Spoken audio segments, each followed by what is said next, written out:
weiß, dass sie war diejenige, die Ja. Bescheid gegeben hat. Ja, die Bescheid gegeben. So, welcome everyone. Please do turn on your camera. Yeah, so that Ajahn can see you. Okay, let's all pay respects to Ajahn together. Bye.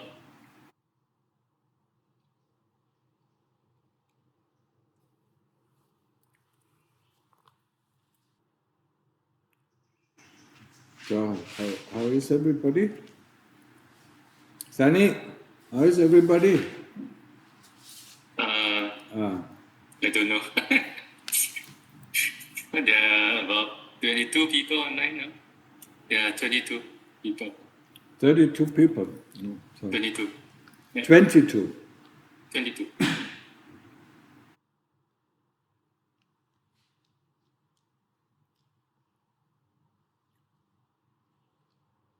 Sunny, by the way, thank you very much for the money that your group from Singapore sent.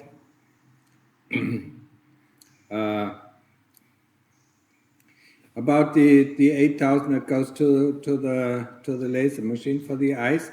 I mean, Yeah. now the government will pay for it, and we will buy instead, a sonar? Ultrasound. Address. Okay. Ultrasound. So it goes towards us.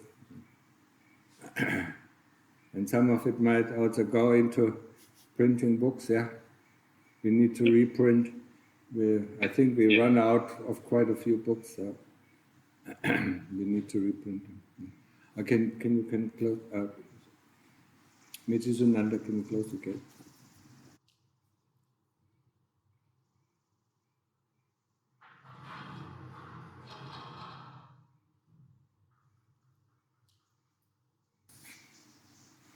I mean, she's, what do you call it? Phobic, yeah.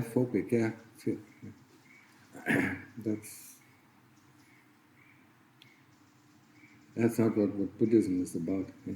It's about getting rid of fear.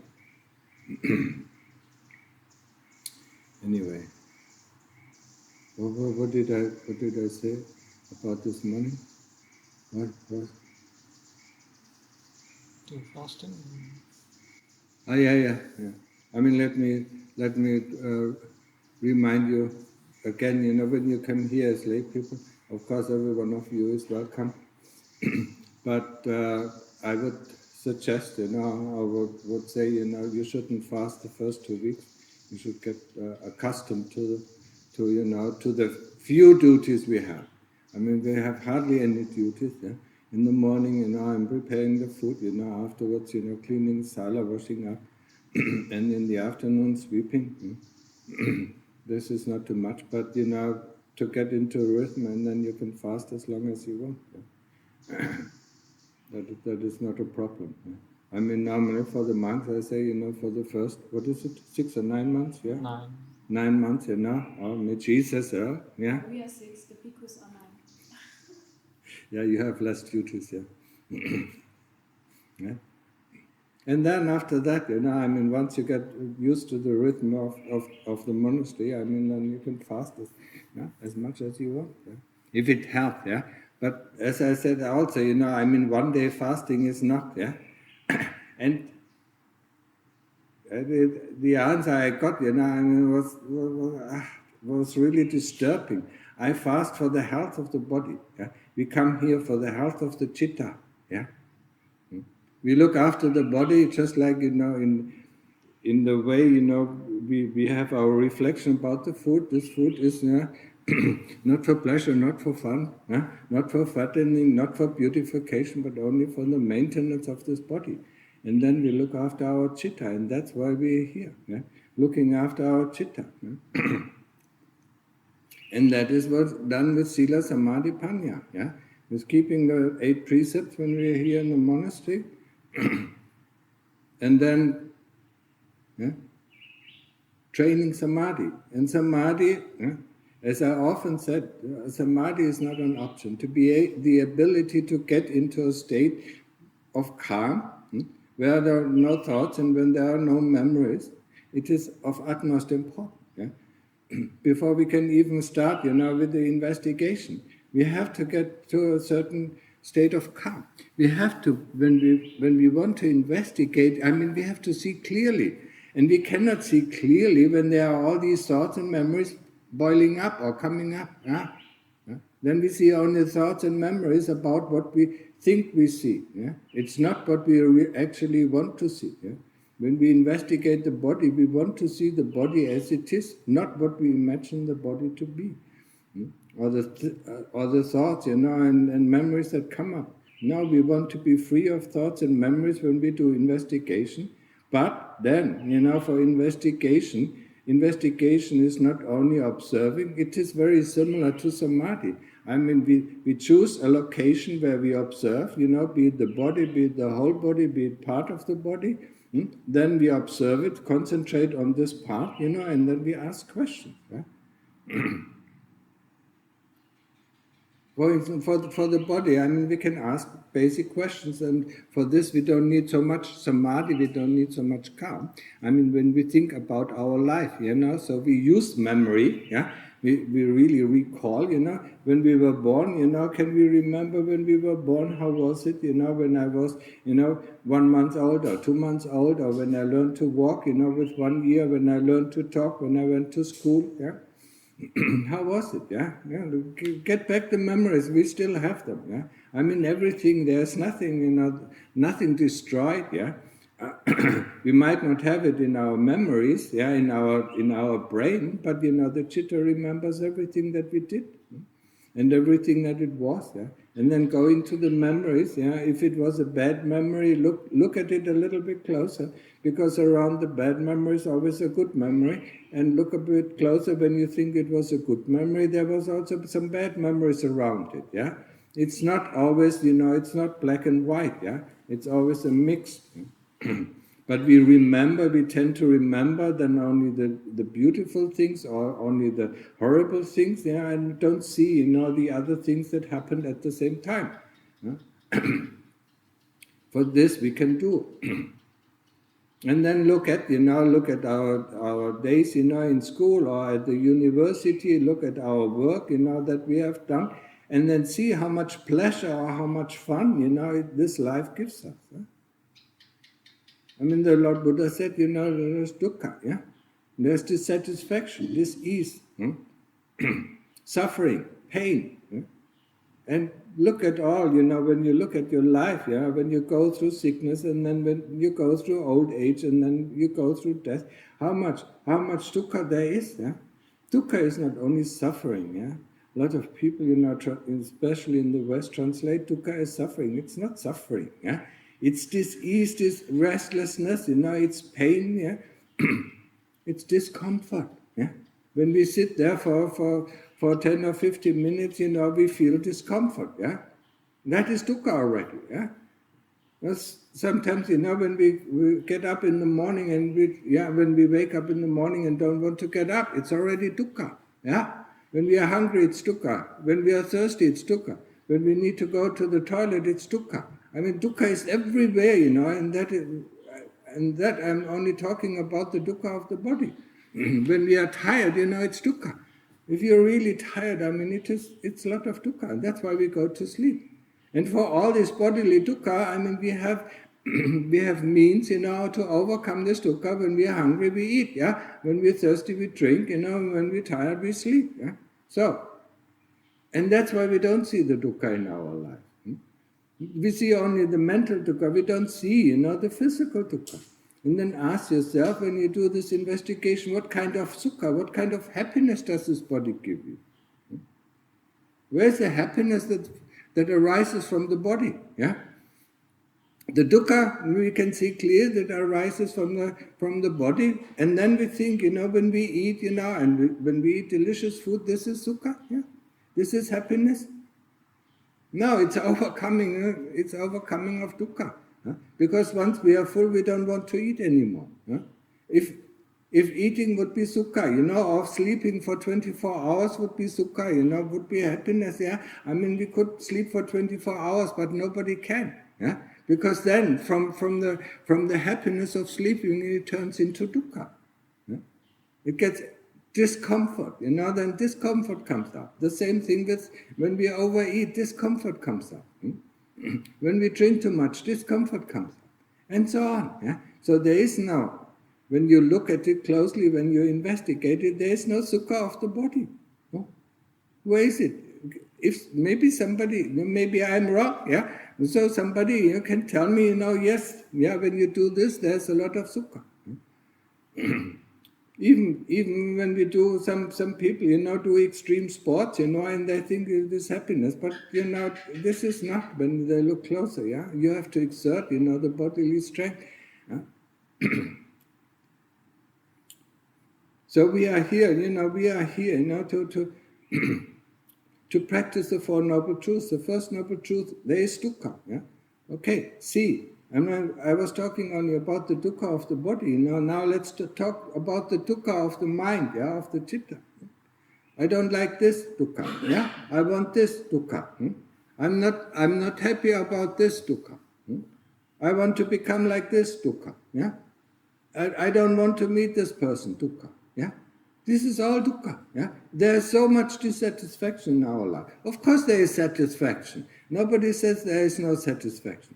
The heart can have sukha, yeah. The heart can be pleased. If we get what we want, we are happy, yeah. But for how long are we happy? How long does this happiness last? Yeah? We buy a new car, we buy a new house, or we move from one city to another, or we go on holidays. Yeah? When we go on holidays, mostly, it is happy. Yeah? But if we stay at the same place and at holiday, for more than 3 weeks or more than 3 months, it becomes dukkha. And people know that, they have experienced it. Yeah? Yes, of course there is sukha, yeah. The mind can be happy, when he gets what he wants, and when he doesn't meet with misfortune, then he can be happy.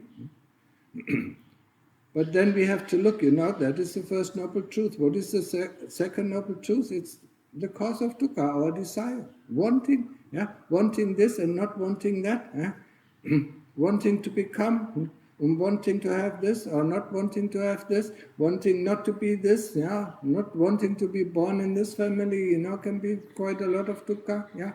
Not meeting this, not wanting to meet this person can be quite a lot of dukkha, yeah. So this desire is the problem, that causes our dukkha.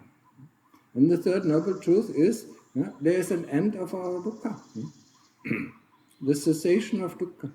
And the fourth noble truth, that is the path that leads to the end of dukkha, and that's what we are practicing here. Sila, that means for us, who are in the monastery as lay people, eight precepts. You know them all. I don't want to repeat them. For the monks, it's 227 rules. So we keep them. We don't ponder about them. We just keep them, and then we train ourselves in samadhi. And samadhi, what is it? Be it anapanasati, being aware of the breath going in and going out around the tip of the nose, knowing that the breath goes in, knowing that the breath goes out, knowing that the breath is deep or shallow, or is rough or coarse or detailed, yeah, whatever. We know, yeah. Because the breath is the object, yeah? We concentrate around the tip of the nose where we can feel the breath, but the breath itself is the object. And the citta is the observing nature of the breath. Yeah? So there's the I, and there's the subject, and there's the object. Yeah? We have to understand that. And the subject always has to know how the object is. It doesn't want to change the object, it doesn't want to make the breath calm. Yeah? It just wants to know how is the breath at that moment. Yeah? And through constant observation, through not letting the mind go out, because that makes the breath uncalm or rough or, not detailed, yeah. Through constant, going back to the breath, the mind becomes calm. Yeah? And when the mind becomes calm, there are no more thoughts are coming up, and no more memories are coming up, because every memory, every thought that comes up, we replace with the attention onto the breath. And the same holds true for the Buddha. Once the mind is completely calm, that's where we are happy. We don't need anything. That is the first realization. Yeah? We just sit in samadhi and we are happy, we are contented, we don't want anything, because for that moment the desire has ceased to exist, because the kilesas cannot enter the room of samadhi. The kilesas that create this desire want this and want that. Yeah? I mean, they are closed out. Yeah? That's why I always call it samadhi, be it a safe haven or a glass house, yeah? Where you're safe. Yeah? You're safe of rain, you're safe of thunder and storm and anything, but you see it. But you're not bothered by it because you feel safe. And that is samadhi. And we need that. Yeah? Just like a worker in the world, no matter what kind of job he has, he needs his food and he needs his sleep. Otherwise, the next day he cannot work, as efficiently as the day before. Especially, if he works for 3 or 4 days, without rest, I mean, he's completely gone. He has no more efficiency. And that is the same for us. If we do investigation, because we like to do investigation, and we don't have the ability to rest our mind, then investigation becomes just thinking. It is worthless, it is useless, it has no effect. Yeah, and investigation always has an effect. I mean, no matter how little the effect is, it has an effect on the fetters. It has an effect on the 10 fetters that binds us to the realm of rebirth, yeah? Of constant death and birth, yeah? Of the samsara, the rounds of rebirth. Yeah? These 10 fetters, we have to slowly, we have to slowly cut down these fetters. Yeah? In the first 3 fetters, the first fetter is the fetter of doubt. Yeah? We doubt that there is heaven, or we doubt that there is hell. Lots of people doubt that, yeah? We doubt that there is karma, yeah? And we doubt that there is results of karma. And we doubt that there are even beings in heaven. Maybe there is heaven, but there are no beings in heaven. Or there are no beings in hell. There are no 31 realms of existence. This is the doubt that keeps most of the people away, from going deep into deep into samadhi or deep into investigation. Yeah? So this is the first fetter. The second fetter, what is the second fetter? Yeah? I mean, some people call it the third fetter. I always call it the second fetter. The second fetter is, not keeping the precept. Yeah? Not keeping our 8 precepts, or not keep. Today we keep them, or for the lay people, 5 precepts. Yeah? Today we keep them. Tomorrow. It doesn't matter. I mean, we just. No. This is the second fetter, keeping the precepts, not keeping the precepts, and keeping them and not keeping them, and constantly worrying about have we kept them or not kept them, and so on. This is the second fetter. And the third fetter is the identification with the body. The body is me, it's mine. That's why we care so much about the body. Yeah? We are born in this body, we die in this body, yeah? And we never have looked at the body. Yeah? There's a body and there's the chitta. Yeah? Without the chitta, and we have this experience when we go into samadhi, the body does not move. It's completely still, because the chitta doesn't move. Because the moment the chitta moves, the body moves. It starts to scratch, or it starts to sit differently, and things like that. Yeah? But when we are really in samadhi, I mean nothing. Yeah? I mean, first of all, I said, we are happy, we are contented, and the body does not move. The moment the body moves, that means the chitta moves. You can see it very clearly. The chitta moves, discomfort here, and so it tries to stretch here or relax here, and discomfort there. It tries to stretch here and relax here. Yeah, that is all the discomfort, and the chitta moves, to try to get rid of the discomfort.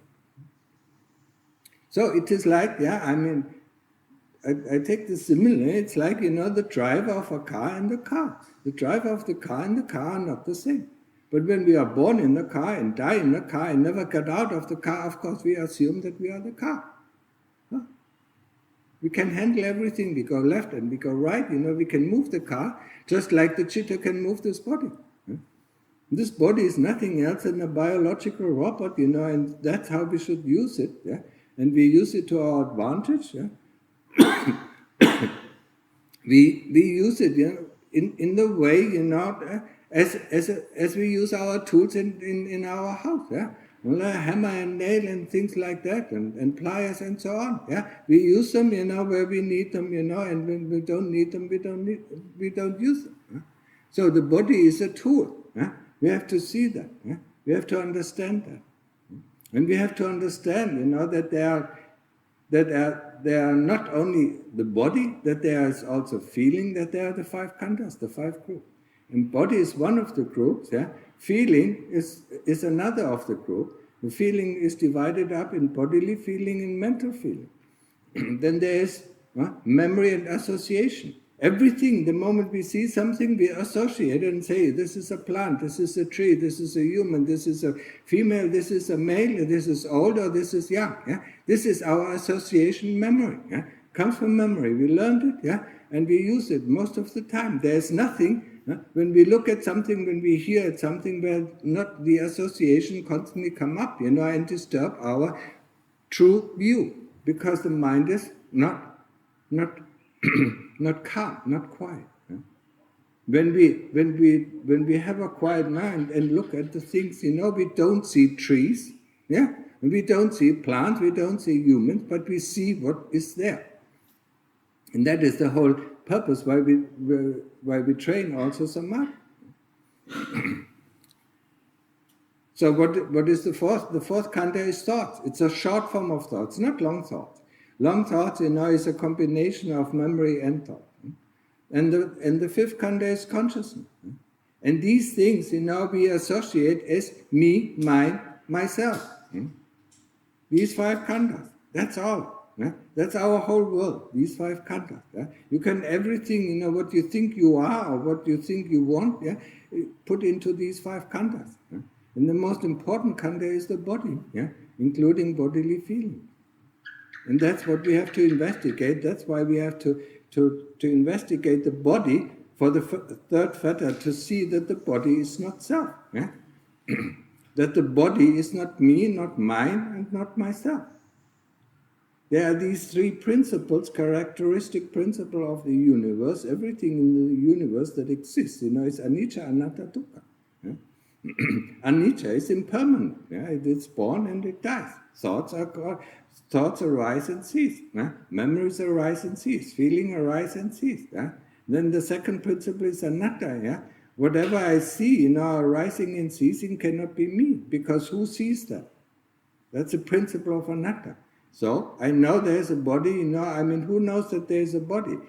When we ask the body if it knows that it is a body, the body won't answer. The same thing for a feeling or for a thought. Who classifies a thought, you know, being a thought? It's a chitta. And who sees the memory coming up and going and disappearing? Most of the memories we never invited to come. And now for investigation, we invite the memories to come. You see, let me see how it was when I went to school, the first day in school, or when I was born, or when I was learning to walk. Please, memory, you know, tell me, show me. That's where we use memory. And that's where we use thought. Where we say, you know, what is this? You know, what is, for instance, when we investigate pain? What is pain? That's where we use thought. What is pain? Where is the pain? Is it in the bones? Is it in the muscles? Is it in the tendons? You know, is it in the skin, or is it in the flesh? Where exactly is the pain? Because when we get up, you know, there is no pain.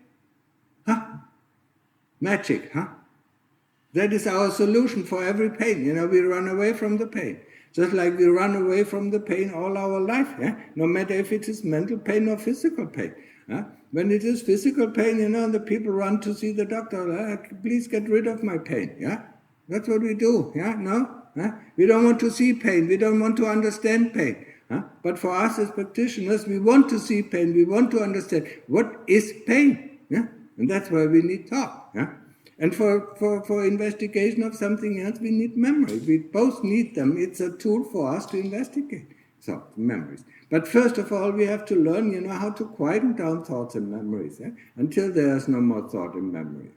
That's what we have to do. We can do it with Anapanasati, or we can do it with Buddha. And dukkha, I already explained, it's the first noble truth. So these are the 3 characteristic,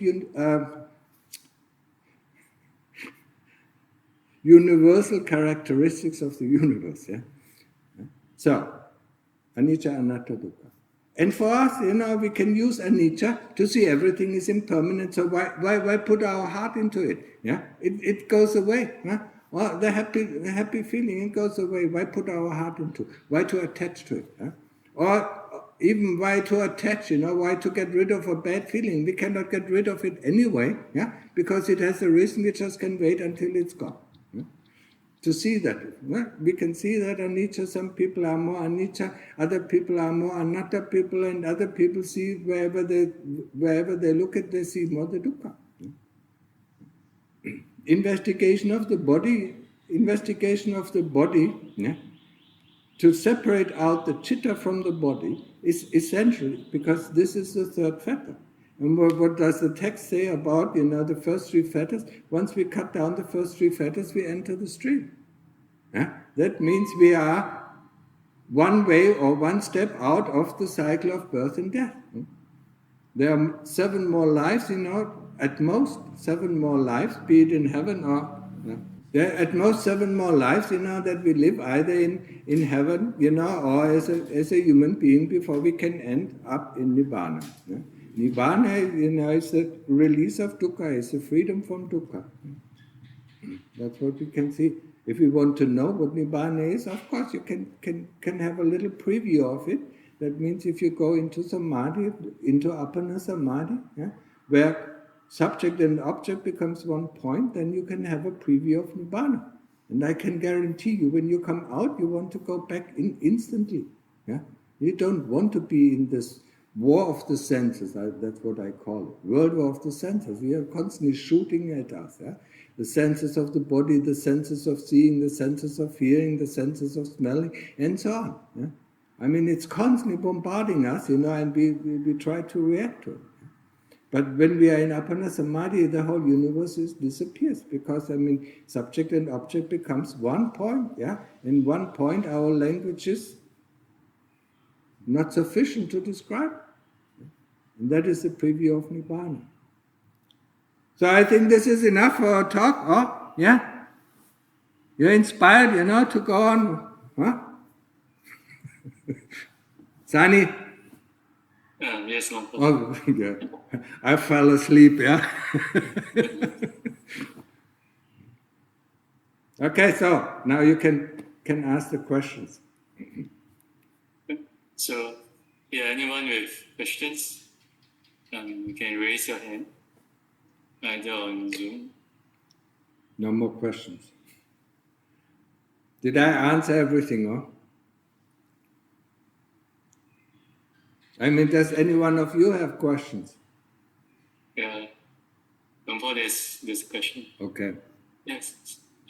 Steven? Sorry if I pronounced your name wrongly. Yes. That's not a problem.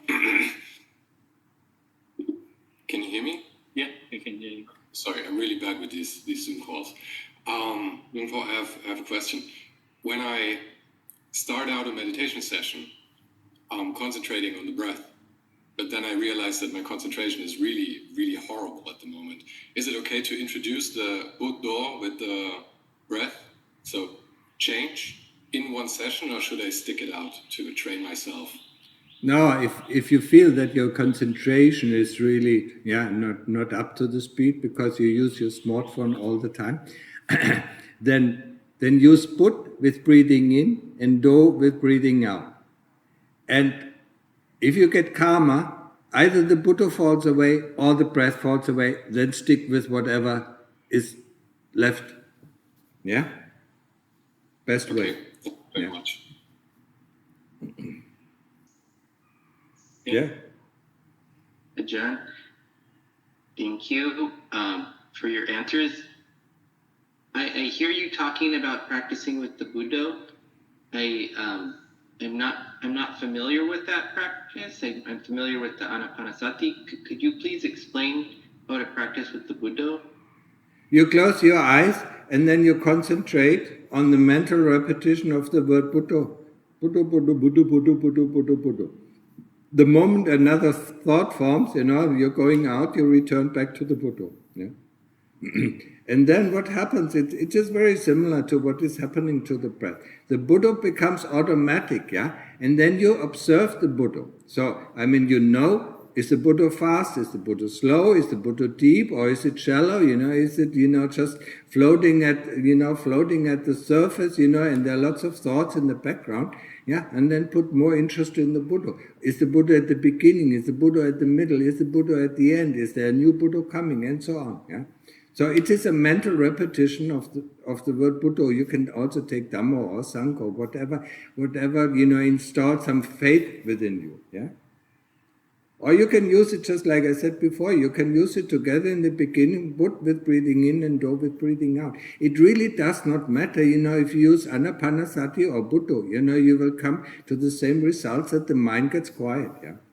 When the mind gets quiet and there are no more thoughts and no more memories, then the Buddha is running, yeah, and then you can observe it, you know, or you can hear it actually, you know, just like, you know, you hear chant in the cathedral, yeah, I mean, whatever, yeah, or in a nice environment, and then you observe it, yeah, and you stick with it, yeah, you never let it go, just like the breath, you don't let it go.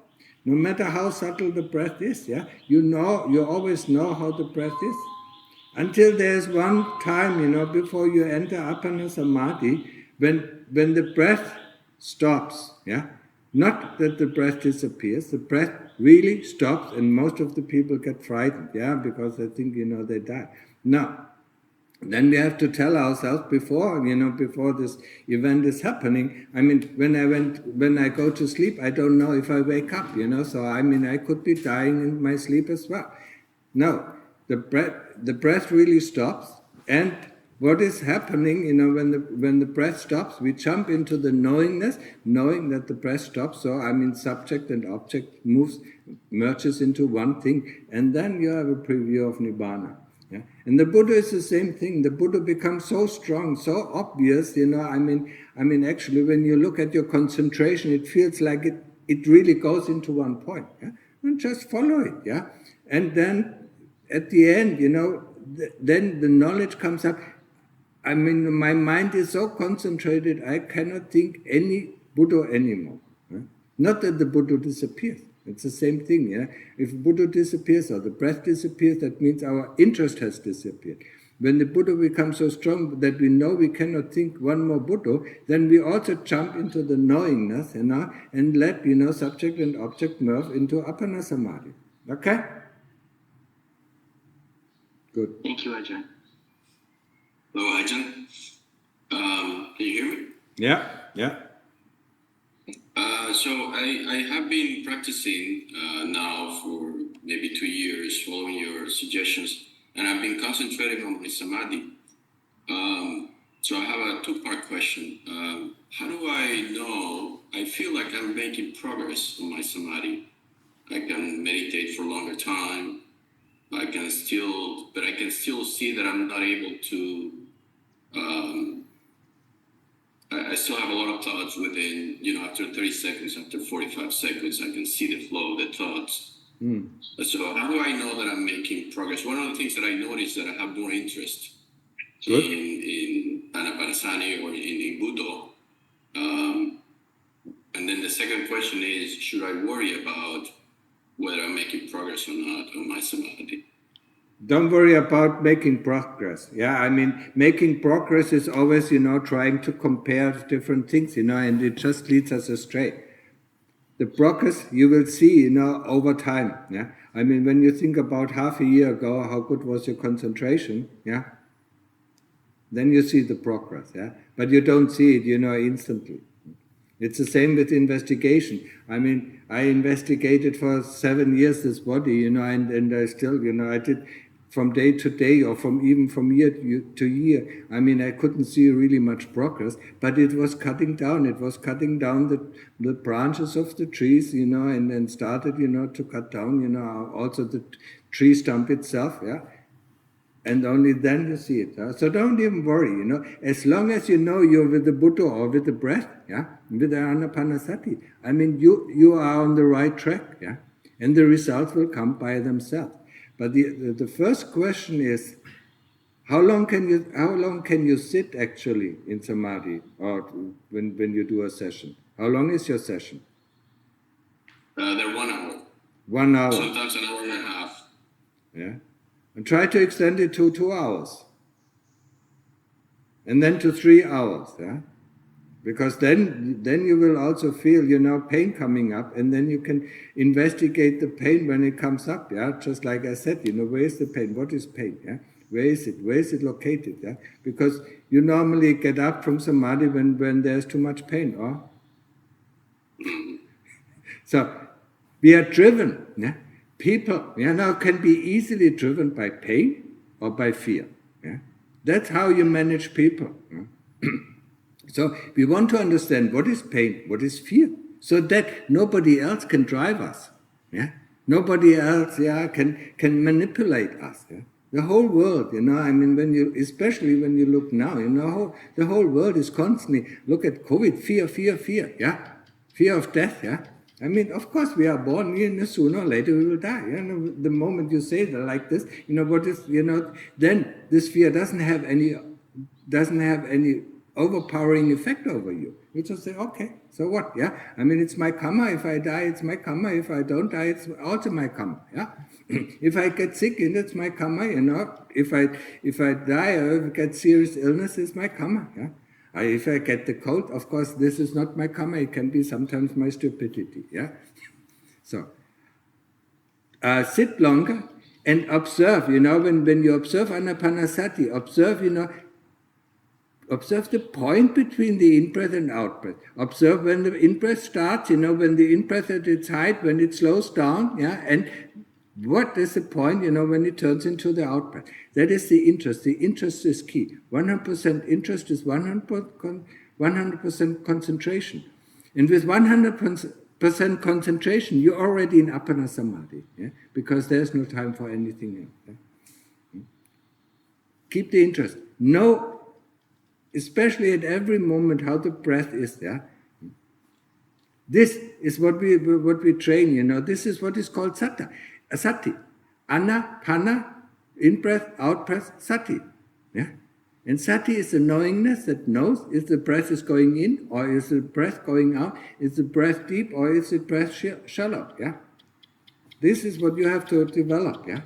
And then you will see the more interest you have, in your anapanasati, or in the breath, or in the Buddha, you will see that the thoughts, even the background thoughts that are very noisy, but we don't notice them. Yeah? But the moment, there are no foreground thoughts and no foreground memories coming up, then we feel, there's still some noise. It's not really quiet. Yeah.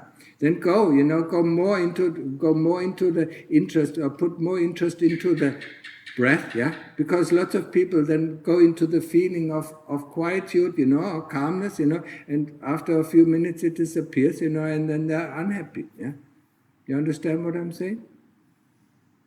Yes. More questions? One more. On the interest part, I think I'm able to get more interested once I start the meditation session. Many times is at the beginning.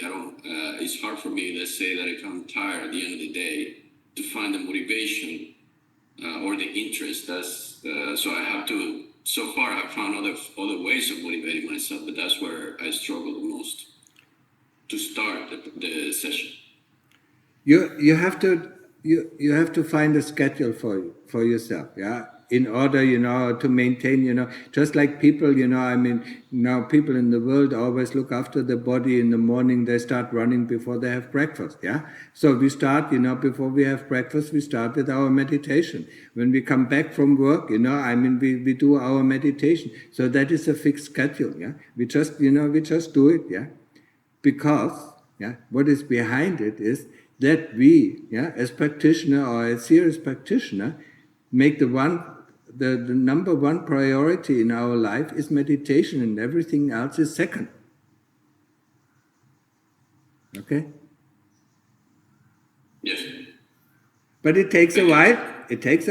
Yeah. But the moment you do that, it helped me a lot, I said, okay, oh, I have to get up tomorrow early because my job, requires it. Okay, then I got up at 4 o'clock and meditated till 5 o'clock and then went to work, yeah? So I adjusted. My mornings are working very well. I do exactly what you suggested. Yeah. It is the afternoons that I have to include a fixed schedule. Yes, that's what I'm missing. Yeah, that was also hard for me because I wanted to do that, or I had this appointment. I said no.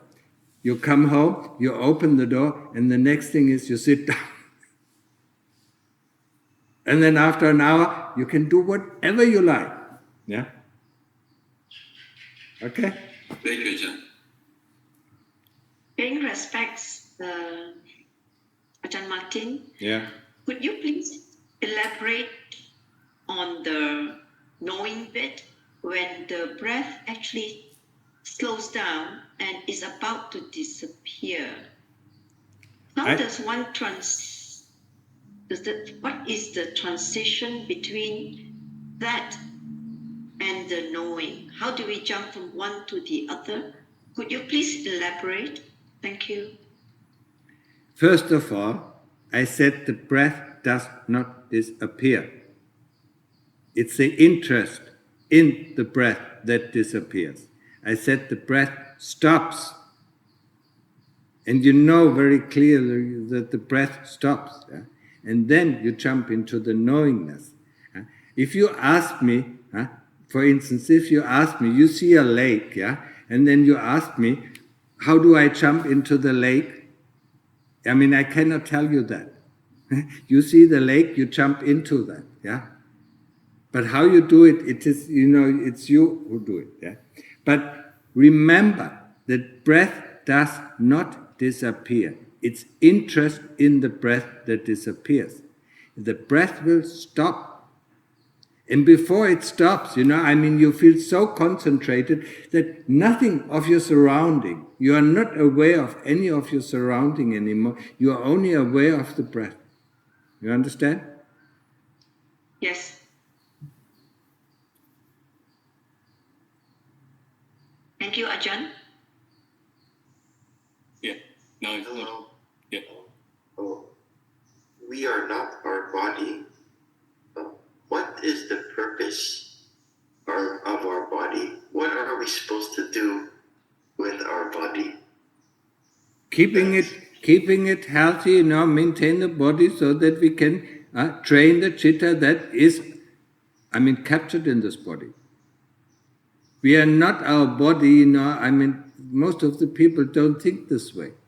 We have to get to the realization that we are not to our body, yeah. But our body is our tool, yeah. It's our tool to investigate, yeah. The human life, with this coarse body, is the jumping board. He said this realm, this realm of human life. The Lord Buddha said this is the jumping board where we can easily jump out into nibbana. Go outside. So we need to use the body for the sukha, for the dukkha, yeah? To see, because there's enough sukha in our life, or happiness in our life, and there's a lot of dukkha in our life, to see that, yeah? And we need to use the body for it, yeah? Because the body brings us, the body brings us a lot of dukkha, but our heart brings us a lot of sukha, yeah? But we have to investigate it, yeah? To see sukha and dukkha, yeah? Where is it coming from? We see it coming from our desire. But in order to get down to this investigation, we need to investigate this body. It's a tool. It's a fantastic tool. People, love it. Yeah? But they hate it if it's not working. Just like, you grab your toolbox, and if you see your hammer is not working or, disintegrated, you hate it. Yeah? You have to fix it first. Yeah? And that's the same with the body. We have the six senses, we have the eyes, we have the nose, we have the ears, we have the tongue, we have, and we have thought, yeah. These are the senses, we have the feeling of touch, yeah. These are the six senses, they constantly, play havoc with us, yeah. They constantly fool us into believing this is this is that, yeah. And that's why we need to use the body, as a tool. Yeah? First of all, to sit down. Then, then investigate dukkha vedana, the feeling, painful feeling. Yeah? What is painful feeling, as I explained before? Without a body, it would be very difficult. Yeah? We wouldn't see. Yeah? It is more difficult, for the heavenly beings, to get rid of their body. Yeah? Because, they have so much sukha. Yeah? They don't see so much dukkha in their lives. Yeah? So it is more difficult. Yeah? We as human beings have enough dukkha. Yeah? Most of us have lots of dukkha, yeah? And have only little sukha, but we still can investigate it. So it is a tool. Yeah? Just like the car is a tool for you. Huh? No? You use it to go here or to go there. But when it breaks down, you get angry, yeah? Or disappointed or frustrated or whatever it is, yeah?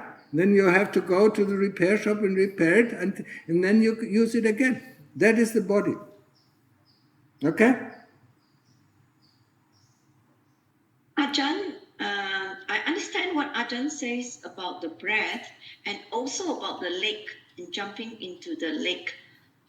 So can I, maybe, because I might be wrong, but jumping into the lake, is that the start for the investigation?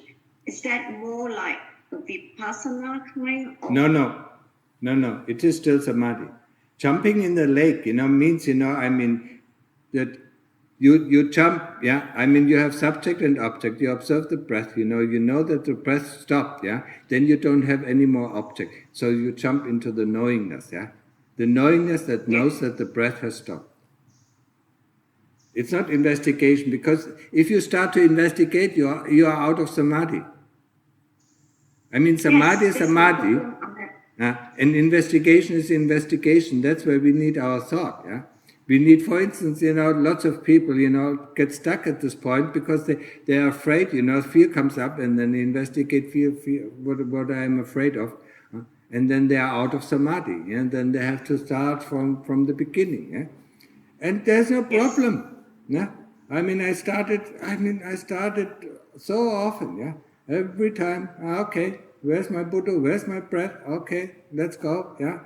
And then it jumps out, okay, let's rephrase again. Where's my Buddha? Where's my breath? Yeah. It stops, and most people don't even know, yeah. Because the interest in the breath already has disappeared, then they don't see the breath anymore, and then they think the breath has stopped, but it has not stopped. Okay? Yes, I understand that. Thank you ever so much, Ajahn. But is it possible to, let's say initially, Ajahn is right, there's fear because the breath has stopped. Yeah. And then there is like an oblivion, like you don't know where to go next.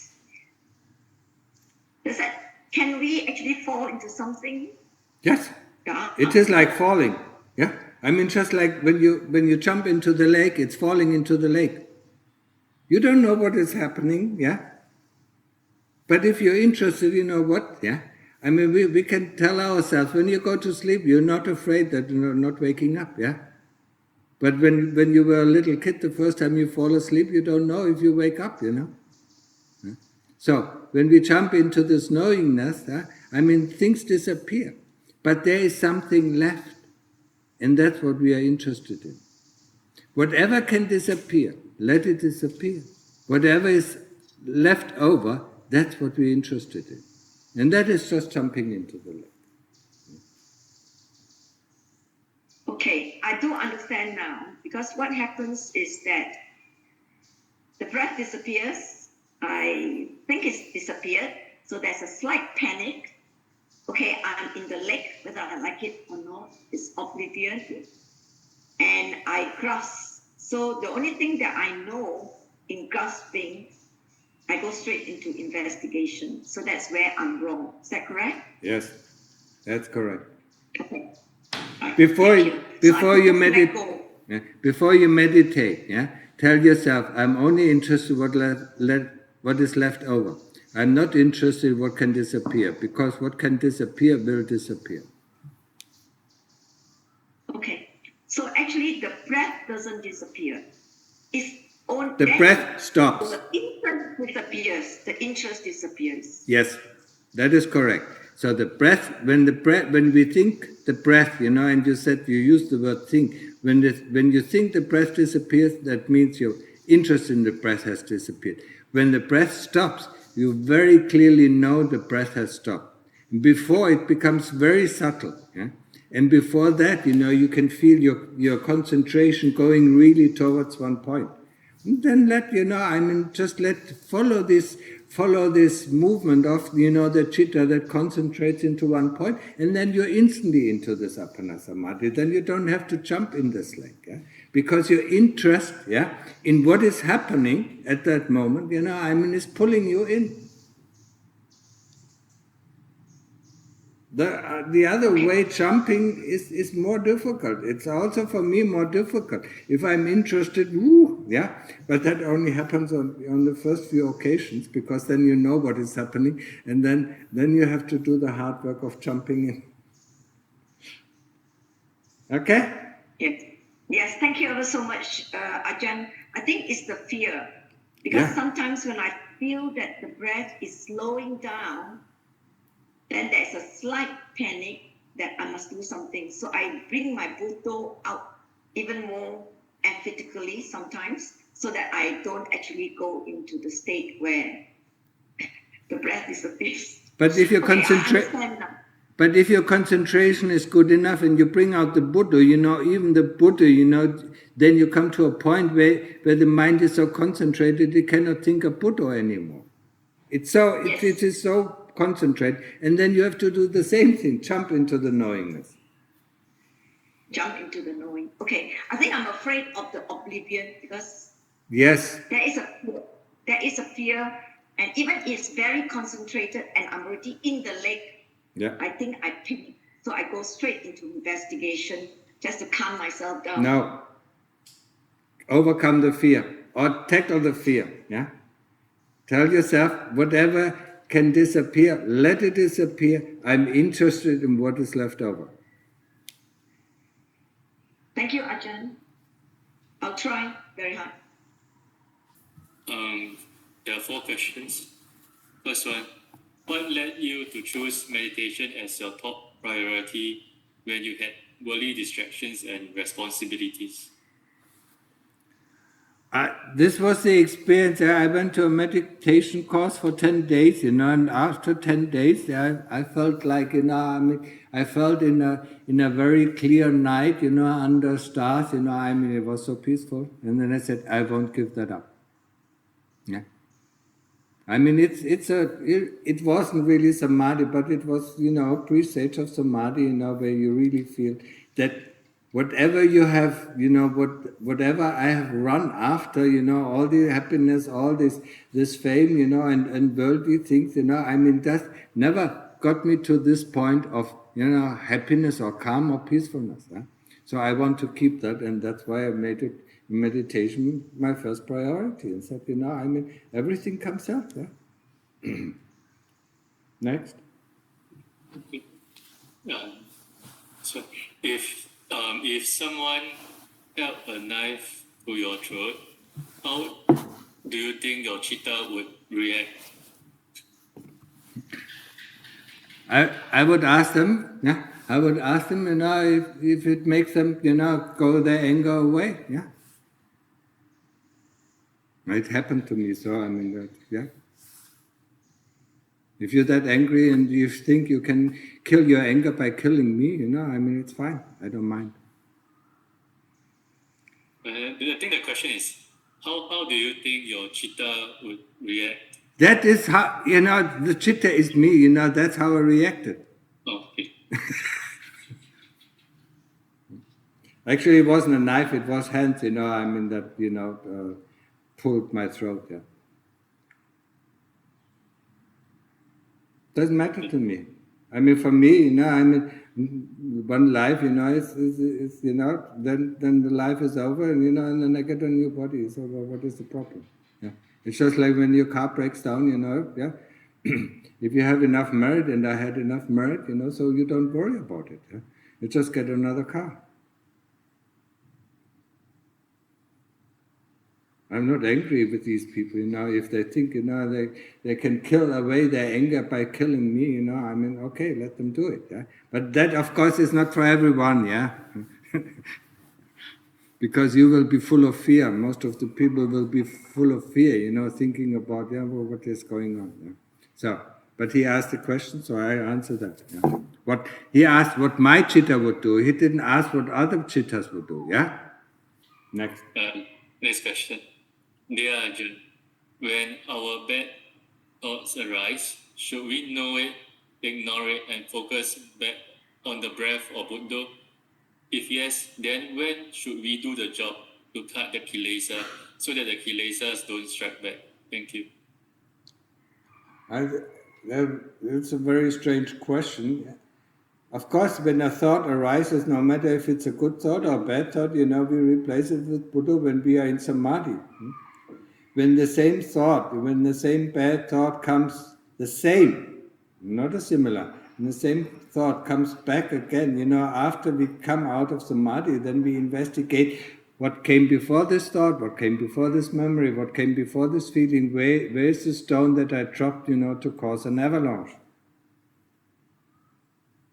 That's how you do it, yeah. Then you do investigation, but when you're in samadhi, you just replace it with the Buddha or with the breath. Okay, next. Last question. I am trying to switch from meditating on a chair to meditating on the ground, on a cushion. But no matter what posture I sit in, my legs inevitably go numb. Is this okay? Yeah, that is. Mean I'm doing something wrong, and how do I practice in this situation? Thank you. That is normal. Yeah, even it happens to me, once in a while, that my legs go numb. In the beginning, it is always there. The problem is not the numbness. The problem is when you get out of the what is it, cross-legged seat. You won't feel your legs, and then it tickles a lot, when the legs become alive again. So no, there's no problem. Let them. No. He is afraid, that he damages his legs. Eh? That's what the kilesas make him think. Okay. Yeah, that's all. Anyone else online you have questions to ask? No more questions, yeah? Okay. Practice. One question. There's one question from our side. Yeah.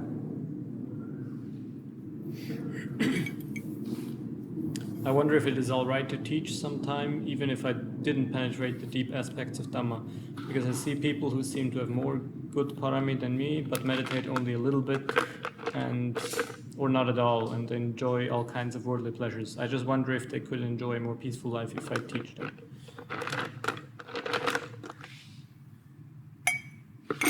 I told myself, as long as I don't know, I don't teach. That would be the correct question. But what happened, if somebody comes, and asks you some question about meditation, then you just answer. But I don't go out, because that is wrong. I don't go out, if I see somebody, practicing wrongly, then I go to him and teach him. No, that is wrong. Because it is a projection of yourself. Maybe you don't know. Maybe you don't understand what he's doing. Yeah? As long as you don't know yourself, you don't know others, yeah? And you don't know what they're doing, you don't know what kind of state they are in. So teaching them can be sometimes, have the opposite effect of what you try to do. And when you want to teach, or when you have the feeling of teaching, teach yourself. Yeah? And teach yourself of becoming more happy, or more knowledgeable. But it's a distraction, because what it feeds too is the ego. Oh, I know. Oh, I've read this. Oh, I have not read that. Oh, I know. I don't know any of the suttas. I will remember some of the suttas, but I don't know.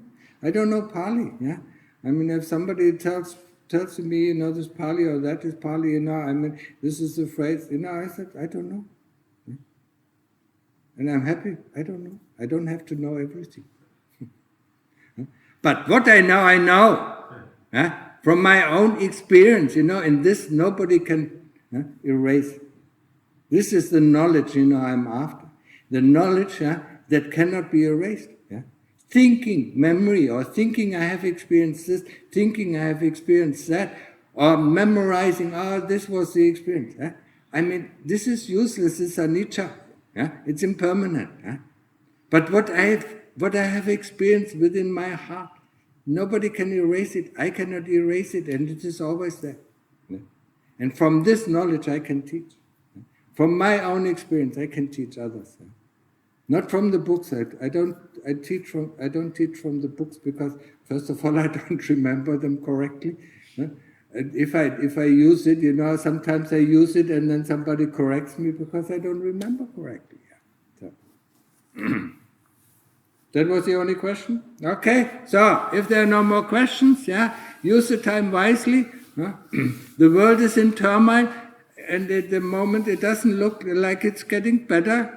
So practice your mainstay. Your mainstay. Whenever the world is tumbling, you still are here. You still know what is happening. And when you know what is happening, when you have sati, you know what to do. People think, if this is happening, what I'm going to do. That is going in the wrong direction. We experience something, we look at it without thoughts, without memories, and then we see the opening, the right decision. And that is especially, now, in these turmoils. I mean, what is going on? All these wars, that are going on. It broils up, probably broils up, to a world war, and then, then if we have sati, if we have our mainstay, wherever we are, we're happy. Then we might even know when the bomb drops, and then we move to the other side. Okay? Have a nice evening or have a nice day, no matter where you are. For some people it's the morning, for some people it's the evening. Thank you, Longpo. Let's all pay respects to Longpo together. So if there are some questions from your side, you can ask them now. So use the time, use the time wisely. Su. Okay.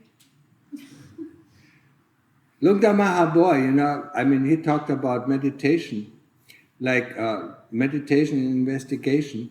He compared it, he used a similar, I mean, in Thai, Thai boxing, he used it, I mean, going as a completely unknowledgeable person, in the ring with a champion, I mean, of course he knocks you out, We don't fret about this, We don't fret about, being knocked out. The moment we regain consciousness, we go back in the ring, And that is the way of meditation, So whenever we are thrown out, we realize, okay, we are thrown out. Kilesas, you overpowered me, I give in, But I know that I give in, but the next time I go back in the ring, I don't give up, He used to describe it as su mai toi. Constantly fight, but don't retreat. And that's what we do, and that's what brings results. That's why I said boxing.